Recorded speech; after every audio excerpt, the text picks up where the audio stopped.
Niya na po mi higala. Walay na mong tumuog tuyo is mag-preach lang sa Word of God. Mo man higalang among schedule every Wednesday. So karon niya na po mi higala para mag-preach sa pure Word of God. Dili mi higala mangayog piso, dili mangayog offering. Ngamo lang is mag-preach lang mi sa pulong sa Ginoo. Kung na ako magbuntag magigalaan ko. So feel free mo sa inyong posisyon, maglingkod ba magtindog. Mga kaigalaan ko, gamay lang nga panahon among gihangyo ninyo. Aron ta makahinumdum, higala, sa pang-spiritual na mga butang. Ito kay kabaluman ko, itang tanan, nanginabuhi. Halos tanan ato mga gitrabaho pero ginahanglan po ta higala o mga espirituhanong mga butang. O nagingon kalan-on sa atong kalan. Ingon pang pulong sa Ginoo, man shall not live by bread alone. Ang tao dili namang mabuhi pinaagi sa tinapay, sa pagkaon, karne, luto, suman, whatever na pagkaon nato para sa atong lawas. Kinahanglan po ang atong kalagnon nga part kanang soul naa sa atoa, kinahanglan po na pagkauno na higala o espirituhanong nga butang. Ug way laing higala nga ang source ni ana is ang Bible. So mao di siya hikanang among puyo, tumuog puyo para paghatag sa mga pagkaon espirituhanon. Sumay buntag ganinyo tanan pero before ta magapadayon higala.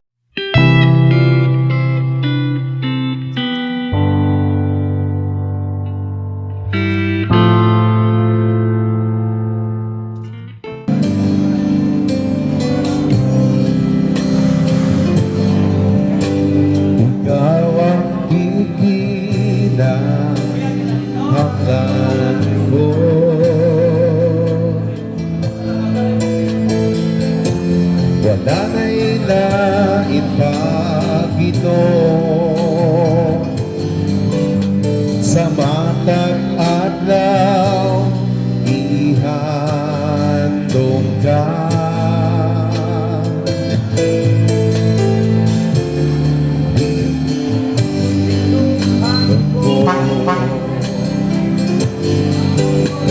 Ikaw ang akong dalampanan,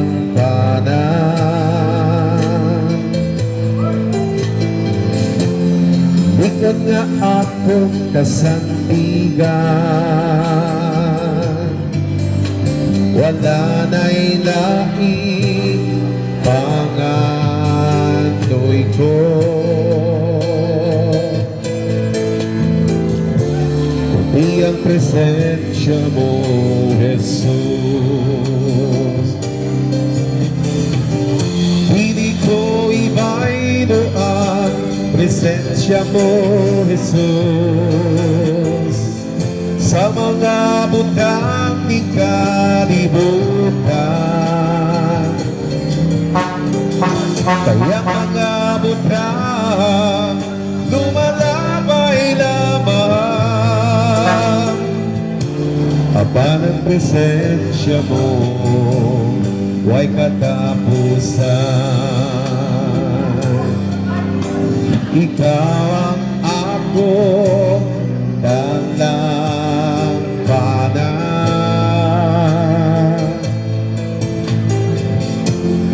ikot nga akong kasandigan. Wala na'y laing pangandoy ko, kundi ang presensya mo, Jesus.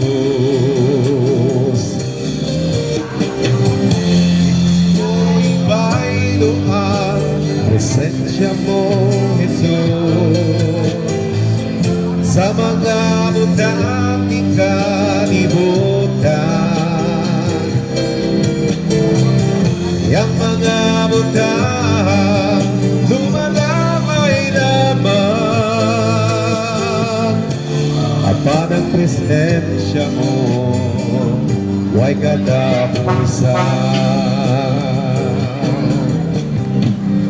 Hindi ko ibaino ang presensya mo, Jesus, sa mga butang di kalibutan. Kaya ang mga butang lumalabay lamang. Apa ng presensya mo, huwag katapusan. Wala na'y laking pangandoy ko,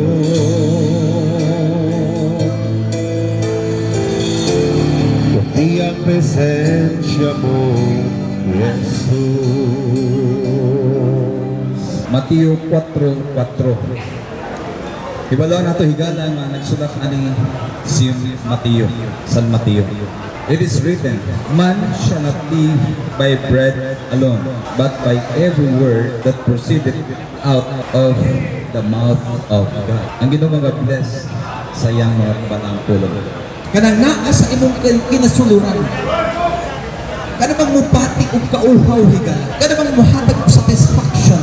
Ug kini siya higala, ang pulong sa Ginoo, man shall not live by bread alone. Ang tao di lamang mabuhi naagi sa tinapay lamang, kundi mabuhi siya pinaagi sa mga pulong sa Diyos. O ingon nga ni dito sa Salmista David, bless the Lord, O my soul, gisugong ko ikaw, kalag ko, pagsimba sa Diyos. Higala, kanang naa sa imong kinabuhi, kanang ikaw ba, kanang kinasuluran imo higala, isugo, bless the Lord, O my soul, and all that is within me, bless His holy name. Simbaha o kalag ko ang Diyos ko naghimo. Abi nimo higala, anang naghimo kanimo ang Diyos. Pinasahig your special. Muna siya higala, mapatik ni mo kauhaw. So ang nag-sustain nato higala is ang Word of God. Abi ninyo mga higalaan kung gibuhat ang langit kung sayutan pinagis audio, verbo, pulong. Nag-ingon ng Genesis, let there be light. Mag-ingon niya, there was light, diretso. O ang tanan, pinaagi sa pulong na himo ang kalibutan. Ang tanan nga nahimo except higala sa imuha. Except sa imuha. Ang Diyos nagtugna higala og tao na iksok og effort. Ingon siya, nagkuha siya abog. Tas, niya iyang gipurma, makagalaan ka. Sige, nakita ninyo, ang kini siyang tao, gihimong jud niya higala, gipurma niya. No, gipurma, butag ilong, bakba, tanan, kamot, tiil, tanan naa. Unya, kato siya higala, gihingaan sa Diyos. Mo na siya katong ayuta na buhi. Mo na inaay, nahimo nga. Nagingon dito, he became a living soul. Ang kato siya nga tapo-tapo, kato siya nga alikabok, kato siya nga ayuta, nahimo nga buhi nga tao. So, mo na siya higala, nga ang kining lakwas, mabalik ni siya nga tos abok. O kato siyang hininga, mubalik to siya sa Diyos. Kung mao to'y hukman, kung mao na siya higala, ang kanang mupati o kauhaw sa satisfaction. Kung diyan naging ng Diyos, man shall not live by bread alone, but every word that comes out from the mouth of God. So, ibig sabihin higala, kato siyang hininga, kato siyang spirit, kato siya higala, mao to'y pagkauno nato o mga espirituhanon nga butang o buhay lain higala nga makapakaon or gikan sa asa ang pagkaon kundi sa Word of God.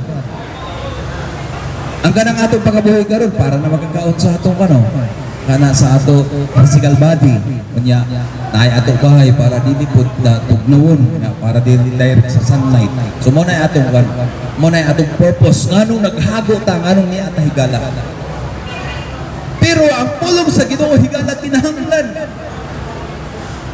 Ang atong kalagnon o espirituhanon nga bahin pagkaunon sa pulong sa Diyos. O mao ni siya higala ang among ginaistorya kaninyo. Mahitungod sa pulong sa Ginoo, mahitungod kang Jesus higala, mahitungod sa manluluwas mga higalaan, mahitungod sa kaluwasan higala. Way lain nga source niya na ang Word of God. So karon kining atong lawas tunay katapusan. The Word of God says in Hebrews, it is appointed unto men once to die, and after this, the judgment. May kanakda na sa usa ka tawo nga siya mamatay, unya kahuman ni anak pagahukman siya. So kini di ang atong kinabuhi higala, tunay kinutuban. Oh, Dunay kinutuban. So mo na siya higala papahinumdum nato. Asa man ta paingon. Humani ining kinabuhian. Tuhara ang gistura sa Biblia. Langit ug impierno. Kinahanglan higala sa atong kinabuhi karon. Masabtan nato ang kaimportante sa pagkaon sa mga espirituhanon nga mabutang ug asa na padulog human ni ining kalibutan. Abi ninyo, ang solusyon higala way dain makahatag og solusyon para maadto ta sa langit si Jesus lang. Ug mao ni siyang among tuyo higala. Pag istorya ka nimo, nga mahal ka sa Dios, ug dili niya gusto nga ikaw matumpawag sa kadautan, kun dili makatatong ka kinabuhi nga wala katapusan dito sa langit. Kay kitang tanan din higala. Estranghero rata dinhi sa kalibutan, dili ta permanente dinhi. Kun dili tunay atong pagkaadtuan higala ug way lain higala nga makahatag nato kasiguruhan si Jesus lang. Sumunang among gi-preach kaninyo about ni Jesus, diling among relihiyon. Importante ang relihiyon, pero si Jesus, higala, ginahanglan